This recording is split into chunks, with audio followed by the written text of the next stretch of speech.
Enquête ce soir sur un phénomène qui prend de plus en plus d'ampleur sur Internet. Des centaines de photos modifiées circulent sur la toile et sont parfois vues par des millions de personnes qui ignorent le détournement. Quelles photos sont concernées?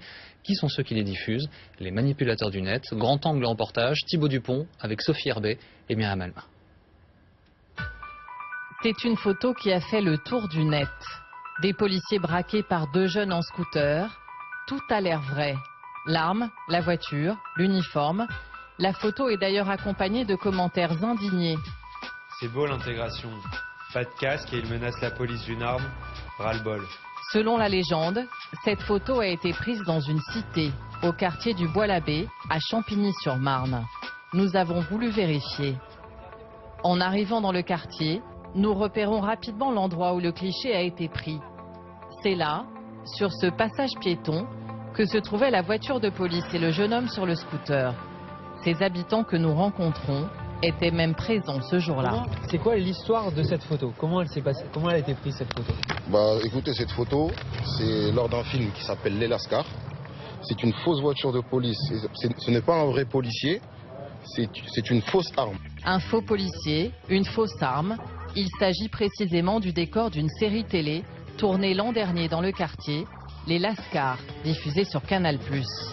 La photo présentée comme vraie a été partagée des milliers de fois sur Facebook, Twitter ou par mail. Des photos détournées ou complètement trafiquées, il y en a des milliers qui circulent sur Internet. Et certaines d'entre elles ont été vues par des millions de personnes. Les détecter est même devenu un métier. Journaliste au Monde, Samuel Laurent passe une bonne partie de ses journées à traquer les faussaires. Ça c'était en août. Donc on a une photo avec des noirs dans une piscine. Il nous dit que c'est une piscine de Créteil. Et il nous précise bien ceci n'est pas une manipulation. Sauf qu'en fait, il suffit de chercher un petit peu pour retrouver assez rapidement la photo d'origine qui se trouve être sur un site sénégalais, puisqu'on parle donc ici d'une piscine visiblement au Sénégal. Autre exemple avec cette photo, on y voit des femmes portant le niqab devant un immeuble de la caisse d'allocation familiale. Avec l'image, une légende, l'immigration est une chance pour la France. Le tweet a été partagé par des centaines d'internautes. En réalité, il s'agit d'une photo prise en Angleterre, comme l'indique ce logo du métro londonien. Le panneau caisse d'allocation familiale a été ajouté à l'aide d'un logiciel. Dès qu'il y a des émeutes en banlieue, dès qu'il y a des choses comme ça, on va avoir un mélange de vraies photos, de fausses images, d'images qui ont plusieurs années. Donc c'est essentiellement cette thématique-là qui est l'immigration, qui est un peu leur cœur de métier, entre guillemets. Ces manipulateurs, souvent proches de l'extrême droite ou de mouvements identitaires, appartiennent à ce qu'on appelle la fachosphère. Des profils sans réelles identités, mais certains ne se cachent pas. Cet internaute s'est fait remarquer cet été en postant ce tweet pendant la Coupe du Monde. Il montre un immeuble de Paris recouvert de drapeaux algériens.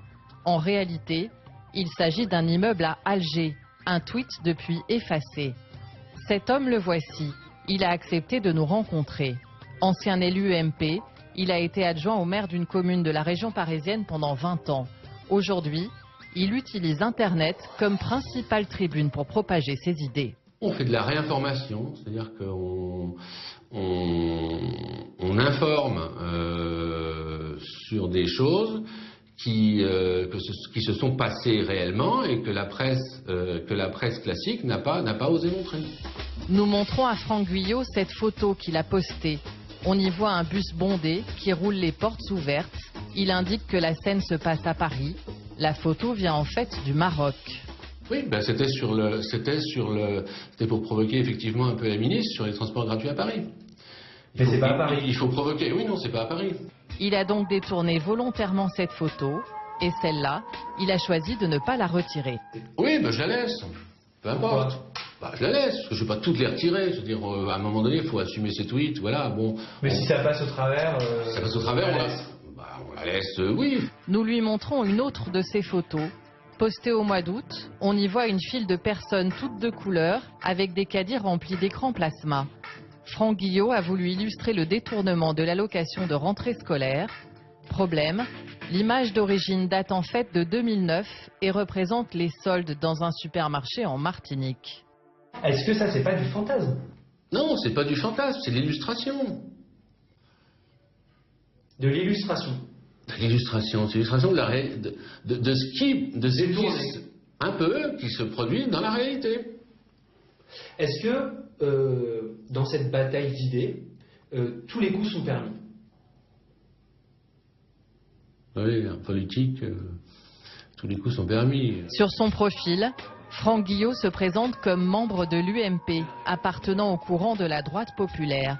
Une manière de crédibiliser ses messages. Le fait qu'il y ait une signature, qu'il y ait quelqu'un qui dise « je suis politicien » ou « je suis journaliste » et donc cela me donne le droit d'affirmer que ceci est vrai ou que ceci est faux, est un véritable, comment dire, accélérateur à la diffusion des rumeurs. Autre exemple, à l'origine de propagation de rumeurs, cette déclaration de Laurent Wauquiez. Aujourd'hui, un couple qui ne travaille pas, qui est au RSA, en cumulant les différents systèmes de minima sociaux, peut gagner plus qu'un couple dans lequel il y a une personne qui travaille au SMIC. Une affirmation qui a depuis été réfutée par plusieurs spécialistes de l'économie, chiffres à l'appui. Pourtant, beaucoup de personnes y ont cru. Pour appuyer cette thèse, cet ingénieur de 50 ans avait même créé et diffusé un tableau comparatif sur le net. D'un côté, les revenus et dépenses d'une famille au RSA, de l'autre, ceux d'une famille qui travaille. Ce tableau s'était propagé en un éclair. Dans la demi-heure qui suivait, j'approchais les 1000 partages, chose qui m'était jamais arrivée. Dans les 2 heures qui ont suivi, j'étais pratiquement à 5000 et en moins de 48 heures, j'étais arrivé à plus de 100 000 partages. En fait, le tableau est truffé d'erreurs. En réalité, il reste plus d'argent à la fin de chaque mois à la famille au SMIC qu'à la famille au RSA. Quand j'ai vu le tableau corrigé, j'ai regardé un peu. Bon, je suis plus ou moins d'accord avec ce qu'il y a, mais c'est vrai que bon, j'ai additionné ça de façon brute. L'ingénieur ne l'a pas pour autant retiré. Le tableau continue de circuler sur Internet. Mais le champion de la désinformation reste Thierry Meyssan, l'homme qui a écrit un livre qui remet en cause le 11 septembre, un best-seller traduit dans 28 langues. Cet été, il a encore frappé. Pour faire croire que les États-Unis sont complices de l'État islamique, il poste cette photo. On y voit un homme désigné comme al-Baghdadi, le chef de l'État islamique, en compagnie du sénateur américain John McCain. Sur cette radio francophone, il s'explique. Ceci est désormais prouvé d'une manière certaine, puisque nous avons des photographies montrant M. al-Baghdadi. Il recevait à Idlib le sénateur John McCain. La photo existe.